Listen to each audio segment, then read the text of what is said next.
MES 012, Education, Nature and Purposes. Assignment 01. Explain the concept and types of discipline. Is education a discipline? Justify your answer.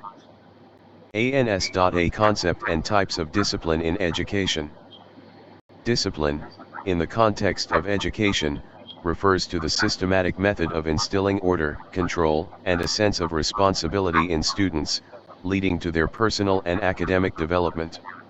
It is a crucial aspect of the education system that helps create a conducive learning environment, fosters self-regulation, and shapes individuals into well-rounded citizens.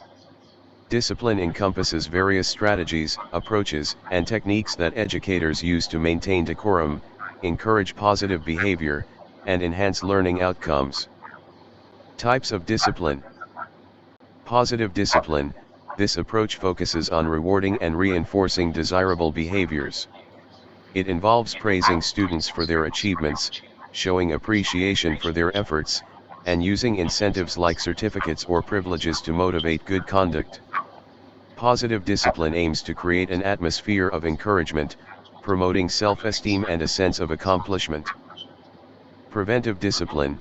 Preventive discipline involves setting clear expectations and guidelines from the outset. Teachers establish classroom rules, routines, and procedures that help prevent misbehavior. When students understand what is expected of them, they are more likely to adhere to the established norms, resulting in a smoother learning environment. Corrective discipline. When misbehavior occurs, corrective discipline comes into play. This involves addressing undesirable behavior promptly and employing appropriate consequences. Consequences could include timeouts, loss of privileges, or extra assignments. The goal is to correct the behavior while also imparting the understanding that actions have consequences. Restorative discipline. Restorative discipline emphasizes repairing harm caused by misconduct. It encourages students to take responsibility for their actions, make amends, and rebuild relationships. This approach focuses on open communication, empathy, and understanding the impact of one's behavior on others. Self-discipline. Self-discipline is an internalized form of discipline where students learn to regulate their behavior and choices. It is the ability to control impulses, delay gratification, and stay focused on long-term goals. Fostering self-discipline equips students with essential life skills that extend beyond the classroom. Is education a discipline? Justification. Education can be considered both a discipline and a field of study. In the context of being a discipline, education refers to a systematic approach to imparting knowledge, skills, values, and attitudes to individuals. It involves the application of various teaching methodologies, psychological principles, and pedagogical techniques to facilitate effective learning. Education as a discipline encompasses a wide range of subdisciplines such as educational psychology, curriculum development, educational technology, and classroom management. These subdisciplines contribute to a deeper understanding of how learning occurs, how to design effective educational experiences, and how to manage classrooms and educational environments. Moreover, education as a discipline is grounded in research and theory. Educators and researchers continuously explore innovative teaching methods, cognitive development theories, and strategies to enhance learning outcomes. This scholarly aspect of education emphasizes its disciplinary nature. At the same time, education is also a field of study that spans across various disciplines.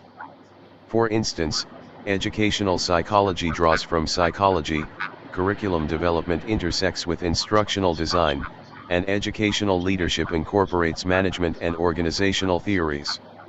This interdisciplinary nature of education showcases its role as a field that interacts with and integrates insights from other disciplines. In conclusion, education is both a discipline in itself, with its own theories, methodologies, and research base, and a field of study that collaborates with other disciplines to create effective learning environments. Its multifaceted nature underscores its significance in shaping individuals, societies, and the future. Discipline, as a core component of education, ensures that the process of learning remains structured, focused, and conducive to holistic growth. Differentiate between idealism and naturalism in terms of their philosophical thoughts and aims of education. ANS.B Idealism and Naturalism, a comparison in philosophical thoughts and aims of education. Idealism and naturalism are two contrasting philosophical schools of thought that have significantly influenced educational theories and practices. These two approaches differ in their fundamental beliefs about the nature of reality, the role of the individual, and the purpose of education. Let's delve into the distinctive characteristics of idealism and naturalism, and explore how their respective aims of education reflect their underlying philosophies. Idealism. Idealism is a philosophical perspective that asserts the primacy of ideas, concepts, and the mind. It posits that reality is ultimately a product of the mind, and the external world is an extension of human consciousness.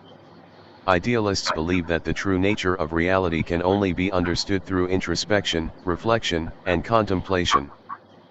In terms of education, idealism aims to cultivate the intellect and moral character of the individual. The focus is on the development of rationality, critical thinking, and a deep understanding of abstract ideas.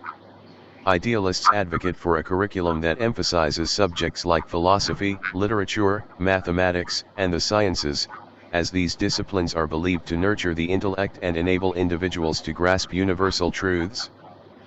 The ultimate goal of education in the idealist tradition is the pursuit of knowledge, virtue, and self-realization. Teachers are seen as facilitators of wisdom, guiding students on a journey of self-discovery and intellectual growth. Education is seen as a means to transcend the limitations of the material world and connect with higher, spiritual realities. Naturalism. Naturalism, on the other hand, is a philosophical viewpoint that asserts the primacy of nature and the physical world. It posits that reality is determined by observable phenomena and natural laws, rather than supernatural or metaphysical forces. Naturalists believe that the scientific method and empirical evidence are the most reliable ways to understand the world. In the context of education, naturalism aims to develop practical and useful skills that are applicable in the real world. The curriculum is often oriented towards subjects like biology, physics, agriculture, and vocational training. Naturalists argue that education should prepare individuals for life in the tangible, physical realm by equipping them with skills that can be employed to solve practical problems. The primary goal of education in the naturalist tradition is the promotion of individual self-sufficiency and societal progress. Teachers are viewed as guides who impart practical knowledge and teach students how to navigate the challenges of the material world. Education is seen as a tool for personal and societal advancement, with an emphasis on adapting to the environment and harnessing its resources. Differences in philosophical thoughts and aims of education. Nature of reality. Idealism, reality is a product of the mind and is shaped by abstract ideas and concepts. Naturalism, reality is determined by observable phenomena and natural laws, emphasizing the physical world. Aims of education. Idealism, aims for intellectual and moral development, seeking self-realization and connection with higher truths. Naturalism, aims for practical skills and self-sufficiency, focusing on adapting to and improving the physical world. In conclusion, idealism and naturalism represent distinct philosophical viewpoints with contrasting perspectives on reality and the purpose of education. Idealism prioritizes intellectual and moral growth, aiming for self-realization and connection with abstract truths, while naturalism emphasizes practical skills and adaptation to the physical world, striving for individual self-sufficiency and societal progress. These two philosophies have left a profound impact on educational theories and continue to shape how educators approach the process of teaching and learning. Suppose you are a member of a curriculum development committee entrusted with developing curriculum for secondary school level in your state. Describe the steps which your committee would follow while developing the curriculum for secondary school level.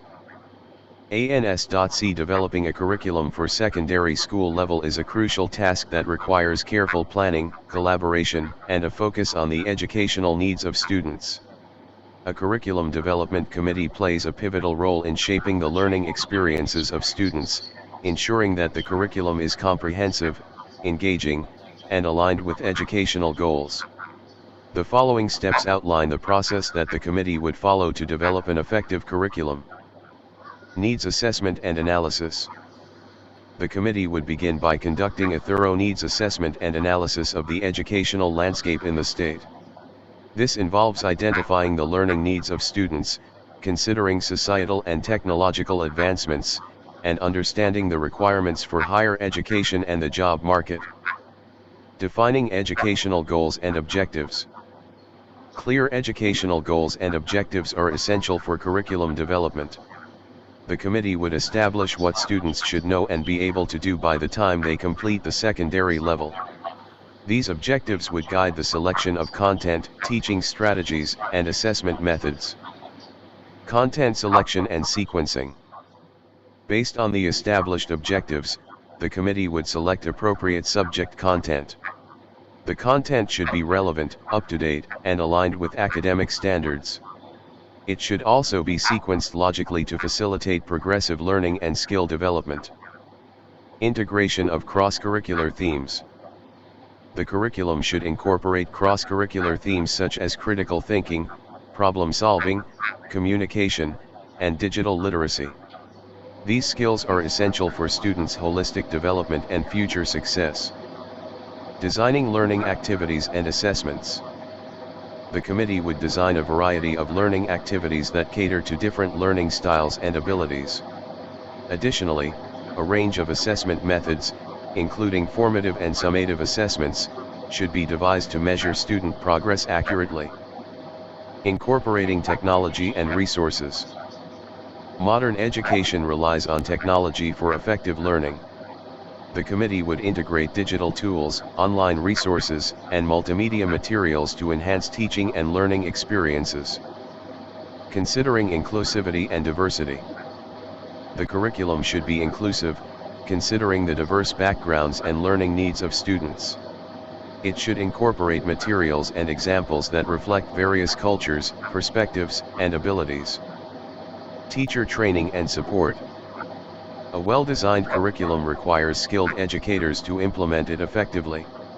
The committee would develop professional development programs and resources to train teachers in the new curriculum's pedagogical approaches and content.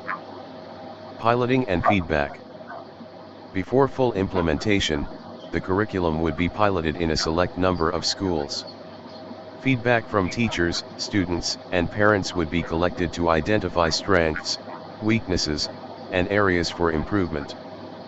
Revision and finalization. Based on the feedback received during the pilot phase, the committee would revise and refine the curriculum. It's essential to maintain flexibility and be open to adjustments that enhance its effectiveness. Implementation and monitoring. Once finalized, the curriculum would be implemented across secondary schools. The committee would establish a system for continuous monitoring and evaluation to ensure that the curriculum is achieving its intended outcomes. Feedback loop and continuous improvement. Curriculum development is an ongoing process. The committee would establish a feedback loop that encourages educators to provide insights and suggestions for improvement. This iterative approach ensures that the curriculum remains relevant and effective over time. In conclusion, developing a curriculum for secondary school level requires a systematic approach that considers educational needs, objectives, inclusivity, technology integration, and ongoing assessment. The Curriculum Development Committee's role is not only to create a comprehensive curriculum but also to foster an environment of collaboration and innovation in education. By following these steps, the committee can create a curriculum that equips students with the knowledge, skills, and attitudes they need to succeed in an ever-evolving world.